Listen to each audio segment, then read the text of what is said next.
So here I'm going to describe what we have in week 2. Now I'm doing this looking at the schedule and looking at the Blackboard page, and I want to stress this video is just meant to kind of highlight and emphasize certain aspects of what's coming up in week 2. It's not meant as a replacement for doing anything on Blackboard or looking at the schedule. You still need to do that. This is just meant to kind of emphasize some things and give some explanation. So, if you look at the schedule, you're expected to watch the lectures and videos in the week 2 video folder. So, and if you were to click on that in Blackboard, you would see that there are a lot of videos in comparison to week 1, right? Remember, week 1 was just meant as an introduction. Week 2, though, is a full class week, right? It's week 1 was just kind of half a week. So there's a lot of stuff that you would need to do. So if you look, you'll see the first few ones are files and links are lectures I gave that are on YouTube. And then there's a series of links that are based around the African American History Museum that was opened in Washington, D.C. After that, there are 2 podcasts. The first is called Collecting the World, and the second is Curating America.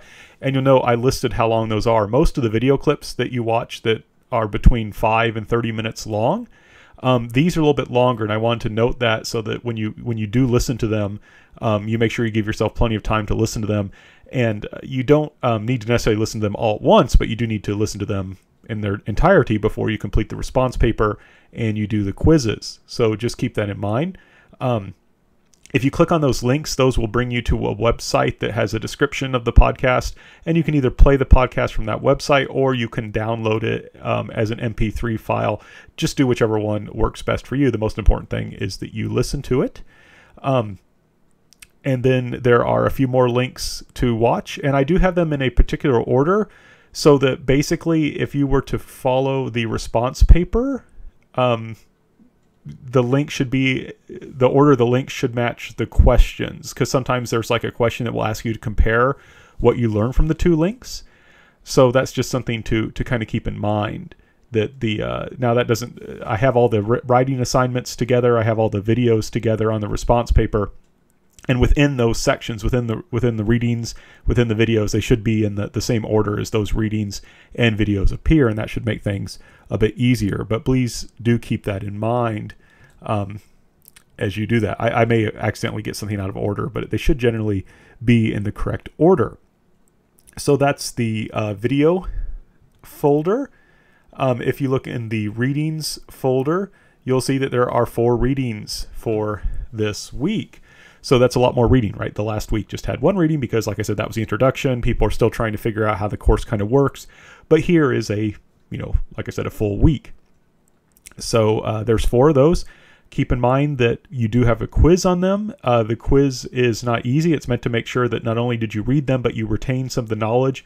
Make sure you print out and read those articles and you take notes on them, and that you really read them. Don't just kind of skim them, actually take notes on them. That's very important. Because remember, the quiz is open note, but you've only got 5 minutes to do it. So you need to really understand the article before you take the notes, but you can still kind of flip through it. And in the quiz, I do tell you which article the question comes from. So I'll say, from the collecting theory article, which of these is not there, or something like that. So just keep that in mind as you do that. In addition, if you look in the week 2 folder, you'll see that there's there are 2 links this time that the web scavenger hunt is based on. So make sure that you look at those links and you have them open while you take the scavenger hunt. The scavenger hunt, remember, unlike the other quizzes, which are just 1 minute per question, the scavenger hunt is only 5 questions. You have 30 minutes because you're just going to use that time to find the answers to that quiz. But you want to make sure you have the quiz open on one side, and then you also have the website for the scavenger hunt opened on the other side. And you'll note, too, if you look at week 2, it says complete the following assignments and quizzes by Monday, 11:59 p.m. And I want to stress, I don't mean Monday, May 21st. I want to stress that I don't mean May 21st. I mean Monday, May 28th. There's a little bit of an overlap because May 28th is Memorial Day.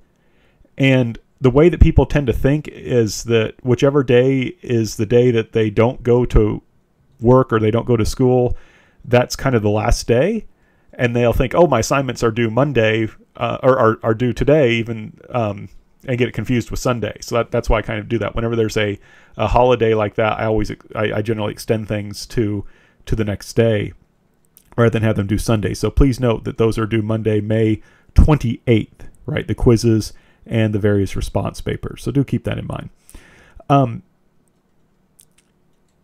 In addition, you have a response paper to do. That's normal. You have the 3 quizzes that are due, and you also have the Museum Project Report 1 due.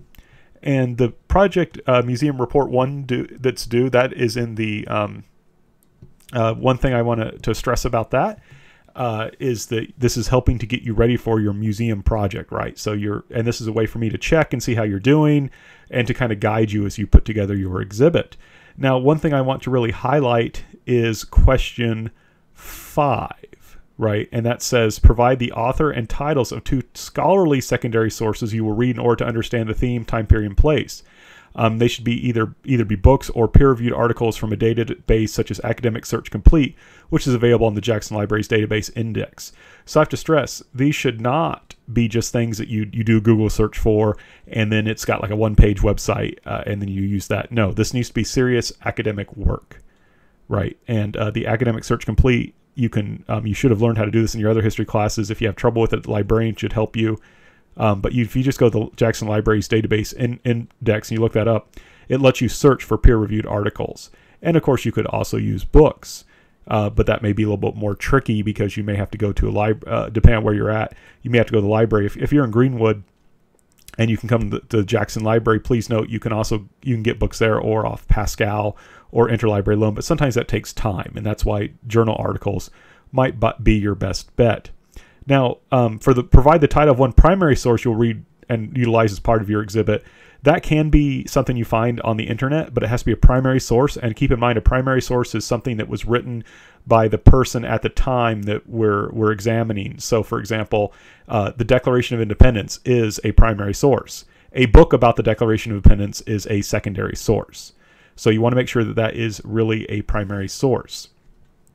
So I think that should explain about everything for what's coming up in week 2.